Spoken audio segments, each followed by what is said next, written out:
Hello everybody, Dr. Jeff Lynch with MckinneyDentist.com, and this is Dental Implant Talk. Today I'm going to answer the question, can a dental implant fail? In order to answer that question, I want to break down the different parts and talk about each one separately. So let's take a look. This is a large scale model, okay? We have the implant itself. This is a titanium screw. It goes down in the jaw where the root of the tooth used to be.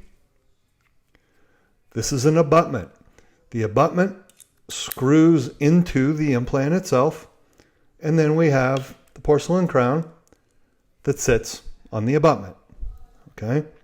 So let's talk about the implant itself. Again, the implant is a titanium screw. It goes down in the bone where the root of the tooth used to be. This has a potential to last you a lifetime.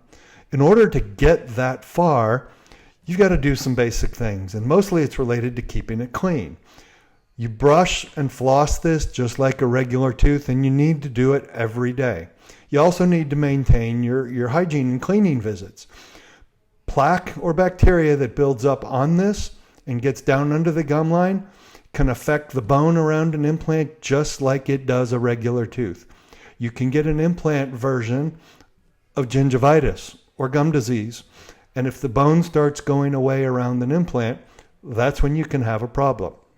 Again, the best way to protect that is to keep it clean, stay regular with your cleaning visits. Now, sometimes people who are heavy grinders, they can put extra stress on the top of the implant and the bone right there, and that can create some bone loss. Now, what we do with heavy grinders is we put them in a grinding guard. This is a grinding guard. Okay, clear acrylic, custom formed to somebody's teeth. The part that opposes the lower teeth, usually we make them on the top, is smooth plastic. So what that does is people put this on at night, and when they grind, they rub against smooth plastic. They don't grind against their opposing teeth. So it protects all their natural teeth, and it protects the implant itself. The next part is our abutment. Our abutment has a little screw that goes down in the middle. My model doesn't have one. This goes to place like that. Now, sometimes, get it put on right, in people who grind their teeth, excess lateral forces can loosen that screw.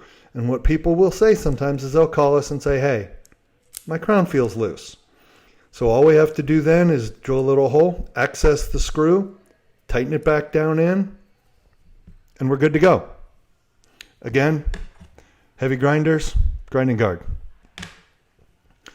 In rare instances, probably 3 times in the last 10 years, I've seen people, heavy grinders, snap the abutment clean off. Again, very rare, only in the cases of heavy grinders. So that's not something that is a common thing. The last thing to talk about is the crown that goes on the implant. Now, crowns used to be porcelain and metal. We don't make them in porcelain and metal anymore. The porcelain in those can chip, again, heavy grinders. If that happens, you basically just need a new crown. It does not affect the implant. Sometimes you'll make a new abutment with it. It just depends on the shape and the age and how all the things underneath it are. Now, the crowns we make are made out of zirconia, which is a solid, super strong, very natural, beautiful material that is very durable. I've seen just a few of these break, and that's between regular teeth and implants in the years that they've been out. So again, heavy grinders, wear a grinding guard. So that's basically it. You know, those are the problems, the main problems that can occur. Again, they're very rare. Dental implant restorative treatment is one of the most predictable, longest lasting restorative options that we have in all of dentistry. So if you take good care of your implant, if you're a grinder, wear a grinding guard, you can expect to get many, many years of good use out of it. Thanks for listening. We'll see you at MckinneyDentist.com.